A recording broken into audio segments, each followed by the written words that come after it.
नमस्कार, बहुत स्वागत है आपका न्यूज 18 मध्य प्रदेश छत्तीसगढ़ में और वक्त है खबर असरदार का। नमस्कार, बहुत बहुत स्वागत है आपका। आप देख रहे हैं खबर असरदार। मैं हूं आपके साथ ऋतु ज्ञानवानी और सबसे पहले बात करेंगे देश में संकट में घिरा है। इस दुनिया का हर देश संकट में घिरा है गल्फ में चल रहे वॉर के चलते। दुनिया भर में तेल और गैस की समस्या शुरू हो गई है। गनीमत है कि भारत में कोई संकट अभी नहीं है, लेकिन फिर भी सरकार एहतियात के तौर पर कई कदम उठा रही है और इस मुश्किल हालात के बीच विपक्ष सियासी चाल चल रहा है। एक तरफ सरकार सब ठीक होने के दावे कर रही है तो विपक्ष सवाल दाग रहा है। रिपोर्ट देखिए।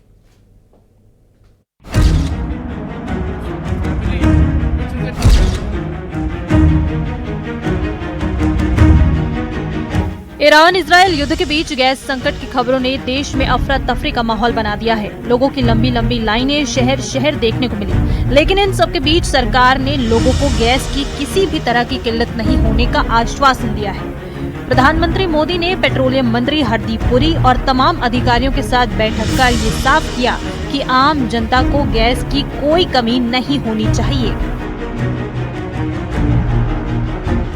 एलपीजी सिलेंडर की जमाखोरी रोकने के लिए सरकार का बड़ा कदम उठाते हुए ESMA लागू कर दिया गया है। साथ ही रिफाइनरियों और पेट्रोकेमिकल यूनिट्स को एलपीजी प्रोडक्शन बढ़ाने के लिए भी कहा गया है। हालांकि ये सभी कदम एहतियात के तौर पर उठाए जा रहे हैं, क्योंकि सरकार ने पहले ही साफ कर दिया है कि देश में पेट्रोल, डीजल और घरेलू गैस को लेकर कोई दिक्कत नहीं है। लेकिन विपक्ष का हाल देखिए।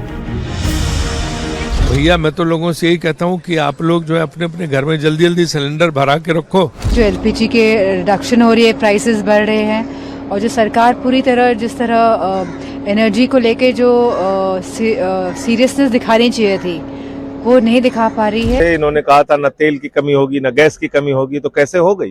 देश की सरकार बिल्कुल नाकामयाब रही, बिल्कुल विफल रही। भी तो वहाँ पे युद्ध शुरू ही हुआ है। अगर युद्ध लंबा चल गया तो भारत की जो ऊर्जा सुरक्षा है, भारत की जो स्ट्रेटेजिक ऑटोनॉमी है, उसके ऊपर इसका क्या असर पड़ेगा? सिर्फ सरकार को घेरा नहीं जा रहा है, बल्कि पैनिक फैलाने की चाल भी चली जा रही है। अभी तो गैस के दाम बढ़े हैं, आने वाले दिनों में पेट्रोल के दाम बढ़ेंगे। इधर मध्य प्रदेश और छत्तीसगढ़ सरकार भी गैस किल्लत नहीं होने की बात कह रही है और सभी जरूरी कदम उठाने के साथ जनता के लिए हर संभव काम किया जा रहा है।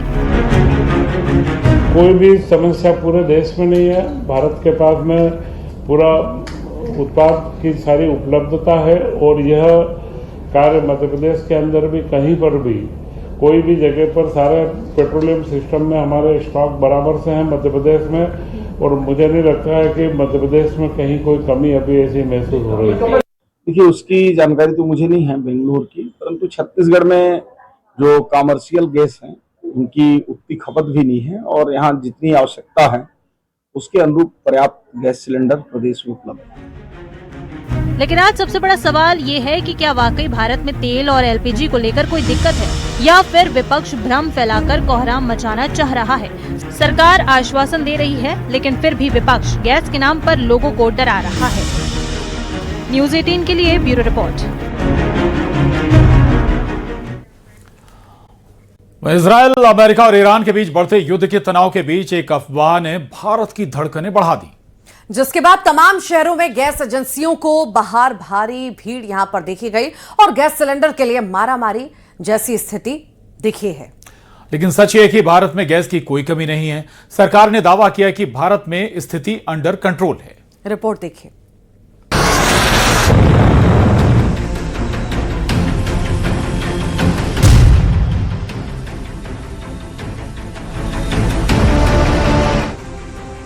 इजराइल, अमेरिका और ईरान के बीच छिड़ी जंग की तपिश अब भारत की सरहदों को पार कर हमारे किचन और कारोबार तक पहुंच गई है। युद्ध के कारण बिगड़ी ग्लोबल सप्लाई चेन का असर अब एलपीजी सिलेंडर की किल्लत के रूप में सामने आ रहा है। मध्य प्रदेश से लेकर छत्तीसगढ़ तक हाहाकार मचा है। भोपाल में लोग सिलेंडर के लिए कतारों में हैं, तो ग्वालियर में सप्लाई आधी रह गई है। सबसे बुरा हाल कमर्शियल सेक्टर का है, जहां शादियों के सीजन के बीच इंडेन ने सप्लाई पर ब्रेक लगा दिया है। ये तस्वीर भोपाल के न्यू मार्केट की है, जहां सुबह की पहली किरण के साथ ही लोग गैस सिलेंडर के लिए लाइन में लग गए। इंडेन जैसी गैस एजेंसी के बाहर सन्नाटा नहीं बल्कि उपभोक्ताओं का शोर है। युद्ध का असर अब मध्य प्रदेश में भी देखने को मिलने लगा। जिस तरीके से एलपीजी की सप्लाई जो है वो प्रभावित हो रही है, यही कारण है कि मध्य प्रदेश के तमाम जो गैस एजेंसियां हैं उन्होंने कमर्शियल सिलेंडर पर के विक्रय पर या वितरण पर तत्काल प्रभाव से रोक लगा दी है। इसके साथ ही करूं कि अगर घरेलू जो एलपीजी है उसको भी अब समय बढ़ा दिया गया है, 15 दिन जो 25 दिन जो है अब कर दिया गया है कि 25 दिन के पहले दूसरे सिलेंडर आपको नहीं मिल पाएगा। और यही कारण है कि राजधानी भोपाल में जो तस्वीरें आप देख पा रहे हैं कि लंबी लंबी कतारें जो यहाँ पर लाइनें लग चुकी हैं। कुछ ऐसा ही हाल छत्तीसगढ़ की राजधानी रायपुर का भी है। यहाँ पर गैस एजेंसी मालिकों का कहना है कि ऊपर से ही कमर्शियल सिलेंडर की खेप नहीं पहुँच रही है। कमर्शियल गैस सिलेंडर को लेकर पूरे देश भर में एक संकट पैदा हो गया है। राजधानी रायपुर में इसको में क्या स्थिति है, इसको लेकर हम एक जो है गैस एजेंसी के बाहर खड़े हैं और गैस एजेंसी के जो मालिक हैं स्वतंत्र बलसन, उनसे सीधे बात करने की कोशिश करते हैं। क्या है सर, कमर्शियल जो गैस सिलेंडर है उसकी जो है आपूर्ति नहीं हो पा रही है? उसका हम लोग को तो ठीक से जानकारी नहीं है, लेकिन सप्लाई अभी कल से नहीं आ रहा। जैसे आएगा वो सब हम लोग का भी काम। उधर मिनी मुंबई यानी कि इंदौर में गैस सिलेंडर एजेंसी के बाहर लंबी लाइन देखने को मिली। 7 समुंदर पार युद्ध चल रहा है, लेकिन उसकी तपिश भारत के अंदर भी चूल्हों तक नजर आ रही है। भारत के अंदर भी इस वक्त क्या हालात हैं, ये तस्वीर हम आपको दिखा रहे हैं। गैस सिलेंडर को लेकर बाहर लंबी लंबी लाइन लगी हुई है। इस वक्त हम इंडियन गैस एजेंसी के बाहर खड़े हैं और उसके बाहर की तस्वीर दिखा रहे हैं। इंदौर के विजयनगर चौराहे की ये तस्वीर है और विजयनगर चौराहे पर इंडियन गैस एजेंसी है, उसके बाहर लाइन लगी हुई है और इन तस्वीरों से आप समझ सकते हैं कि अगर ग्वालियर जिले की बात करें तो यहाँ की स्थिति और भी चिंताजनक है। आंकड़ों के मुताबिक गैस की भारी शॉर्टेज है। घरेलू गैस तो जैसे तैसे पहुँच रही है, लेकिन कमर्शियल गैस की सप्लाई रुकने से छोटे बड़े उद्योगों की कमर टूट गई है। ग्वालियर में लगभग 49 गैस एजेंसियां हैं, 3 कंपनियों की, इनमें इंडियन की भी है और हम इंडियन गैस एजेंसी पर आए हैं यही बात करते। अभी बताइए कि अभी जो वेटिंग है किस तरह की, क्या है, क्या क्राइटेरिया चल रहा है अभी? क्राइटेरिया तो बहुत ज़्यादा है सर। कमर्शियल की कमर्शियल तो अभी कंपनी से ही ऊपर से आ चुका है कि 1 महीने अब उनको बुकिंग करी नहीं जाए, ना शादियों के लिए दिए जाए सिलेंडर। वहीं रतलाम में गैस सिलेंडर पर रोक का असर होटल इंडस्ट्री पर देखने को मिल सकता है, क्योंकि रतलाम डेस्टिनेशन वेडिंग का एक बड़ा केंद्र है। हालांकि इन सबके बीच प्रशासन होटल संचालकों के साथ बैठक करेगा। तो सर रोजी रोटी की समस्या आ जाएगी लगता है मुझे तो। युद्ध के कारण क्या है, स्टोरेज है नहीं और भारत सरकार को चाहिए कि वो गैस का स्टोर रखे। कम से कम अपने यहाँ 45 दिन का स्टोर है, कम से कम 60 दिन का स्टोर तो होना चाहिए कि ऐसी युद्ध की स्थिति में हमें गैस की आपूर्ति होती रहे। इस किल्लत का सबसे बड़ा प्रहार मैरिज गार्डन और टेंट व्यवसाय पर पड़ा है। मार्च का महीना शादियों का है। केवल भोपाल में ही 14 मार्च तक करीब 1500 शादियां होनी है। अब ऐसे में हलवाइयों के चूल्हे कैसे जलेंगे, ये एक बड़ा सवाल है।